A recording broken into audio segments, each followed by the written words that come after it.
welcome Eyal Weizman, Samaneh Moafi, and Robert Trafford from Forensic Architecture.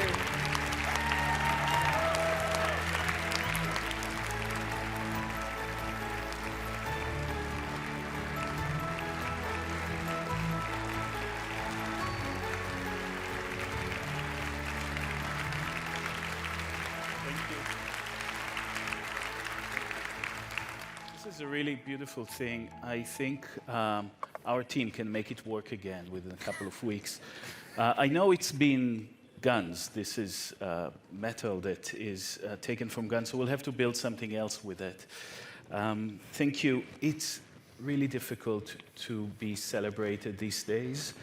I don't think any one of us facing the atrocities that we do are in a mood for it, but in a sense, we cannot be more honored to be nominated alongside Annabella, John, and of course, our friend Isa, with whom we worked many times.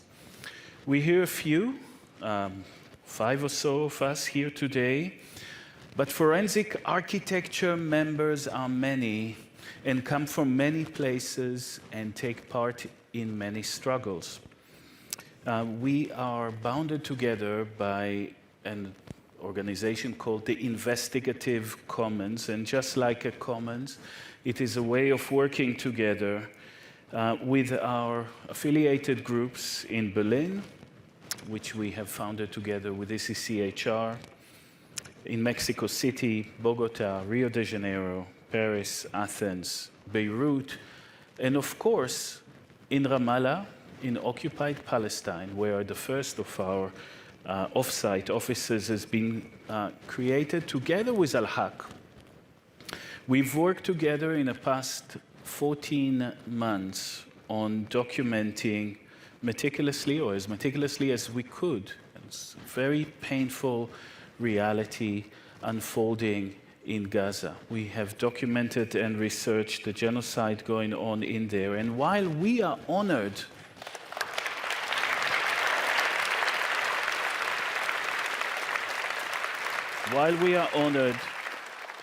for, I suppose, our meticulous documentations, our friends and colleagues in Ramallah, in Al-Haq, together with other 6 human rights organizations, have been falsely and painfully, I would say, designated by Israel as terrorists. Human rights organization designated as terrorists. The funding was cut, their offices, our common office in Ramallah, being raided, being violently raided. And it begs the question, terrorist of what? And I think that it seems that the truth is what terrorizes the oppressors most. So here, we stand here for the hard labor, the collaborative labor of documenting and insisting on the truth. Like Al-Haq, like Isa's Youth Against Settlements, who with my sister Einat worked on a theater play as a means of resistance, forensic architecture emerged out of the creativity, very unique and special creativity that exists amongst those that are struggling together for free and equal Palestine, free and equal for all. And if there is hope in these dark days, it is that such collaborative creativity that can be manifested by those documenting human rights can also point a way of living together in equality in that land that is of all of us. Thank you very much. That was great. Congratulations once again, Forensic Architecture, and thank you for those remarks. Thank you.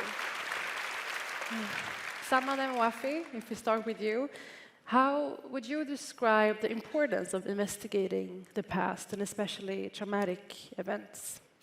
It's true that we are sometimes known for being archaeologists of incidents in the immediate past. I'm thinking of our work on the Pilos shipwreck in the Mediterranean Sea, the explosion at the port of Beirut, or the police killing of Mark Duggan on the streets of London. But sometimes we have to dig deeper. 120 years ago, the genocide of the Nama and Herero people in a land that is now today known as Namibia. Irrespective of the time, these incidents are parts of structures of violence that shape our today. And if we don't recognize them, if we don't bring accountability to them, they will shape the life of the future generations. And Robert Trafford, yes, absolutely. And Robert, how has forensic architecture helped victims and survivors? Wow. Well, I hope in many different ways. Many of our cases are very unique. But perhaps what unites a great many of our cases is a particular phenomenon. That the claims to justice and accountability from the victims and survivors of those incidents and violations are often met with a second violence, a violence of denial, of ignorance, of minimization and erasure. And so, on the part of the state, I should say. And so how can our techniques connect with these claims that come from lived experience and situated knowledge of violence? Our techniques, which can often seem, as you've seen, very technical and technological. Well, we want our techniques to, of course, to augment and to uplift, to reinforce those claims, and perhaps also to act as an armor for those claims and for those survivors and victims as they pursue justice and accountability. Thank you so much for your work, and congratulations to Forensic Architecture that are here with us tonight. Thank you. And thank you for all your contributions. Don't forget the award. It's yours. It's yours to keep.